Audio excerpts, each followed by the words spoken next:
Okay then, this little bit of video is for Greg, who's currently doing some customization work on his bike and needs to extend parts of the wiring harness and also reduce the length of parts of the wiring harness. Now when you're extending the wiring harness, it's very important when you've got a load of bits of wire like this that you don't just tape them with PVC tape or adhesive tape together. Otherwise what you tend to end up with is a great thick solid piece that does not want to flex because the wires won't move. They're all fastened together by the adhesive on the tape. So the cheap and cheerful way is to cut a piece of inner tube and use that to cover the wires, and then tape over that so that the wires can slide easily. Either that, or if you are doing a bit of reduction in the length of part of your wiring harness, you can obviously harvest and recycle the sleeving from that. This is assuming you've not been out and bought any. It's cheap enough to buy, but we haven't always got some to hand. Anyway, if you are reducing the length, then obviously you'll cut at one point and cut at the other point, and then we'll join those two together. If you're extending, you'll make a single cut and then put in a length of wire. So in that case obviously you need two joins, one at each end of the bit you're extending. Now you're probably going to be extending a piece with at least sort of 4 or 5 wires and potentially loads.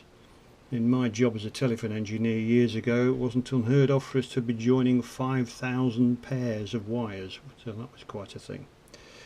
Okay, I'm going to make a cut here with these little cutters, snip, and then I'm going to do some stripping. I'll just move these helping hands out of the way for the moment.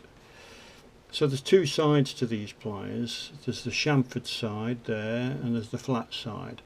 And for stripping wires I prefer to use the flat side to pull against.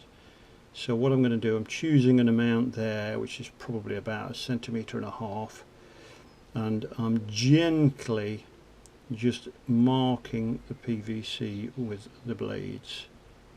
So it's important that I don't cut. Once I've turned the wire and marked all the way around, I'm just gripping a little bit tighter and then going to pull, and there we go. We've got the sleeving come off and we've got this nice end there that I've not twisted up. I'll let that flail away. Meanwhile I'll do the same thing with this other piece. So I'm going to mark it, twist it, and away we go. Health and safety warning here. This is my way of doing it.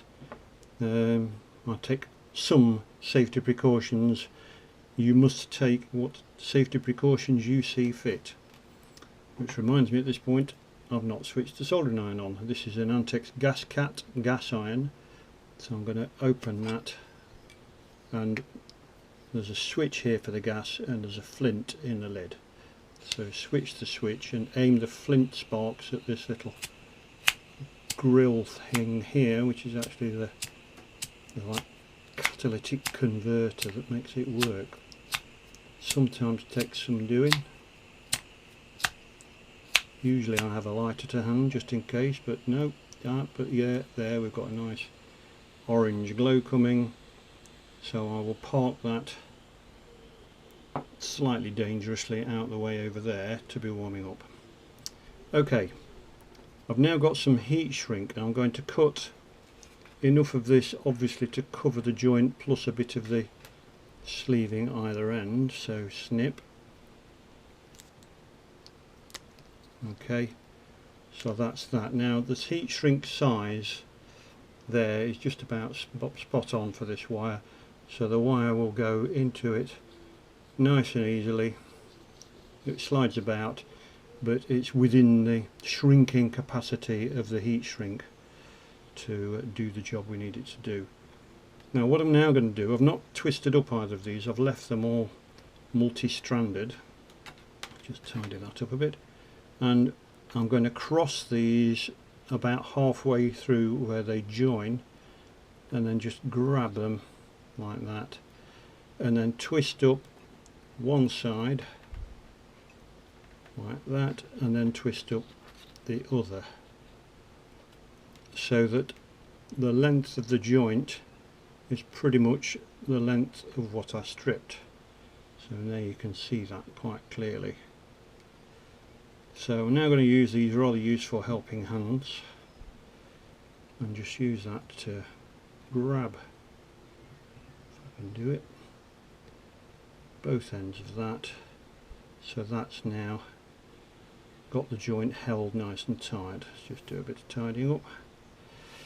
Okay, so how are we looking for visibility? Let's just move it a bit nearer the camera, and there you've got it. Right, I've got a short length of solder here, and we're now waiting for the iron to warm up. And you can see where I've tinned a bit is previously there, so that's the bit, and it's certainly doing a nice little smoke. So well, let's hope we've got enough to do the job, enough heat. So a drop of solder, I'll just put my horrible glasses on because it helps me to see what I'm doing when you're my age.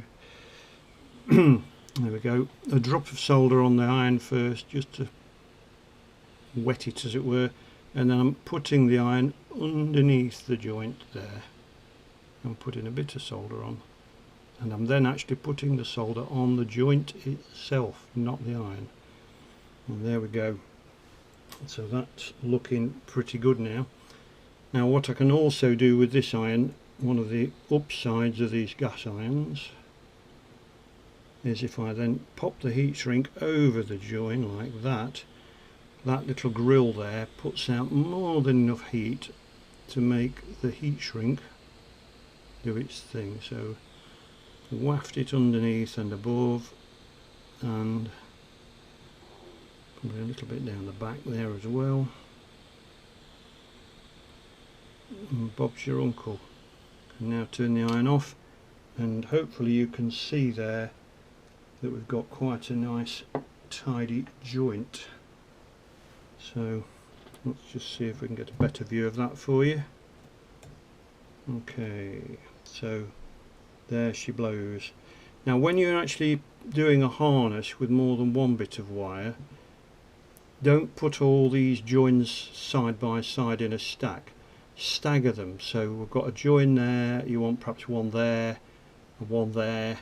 Spread them out over a bit of a length so that all the joins aren't together, so that as things move about the wires are supporting joints in the other wires. Okie dokie, that should do the job. Hope it works for you.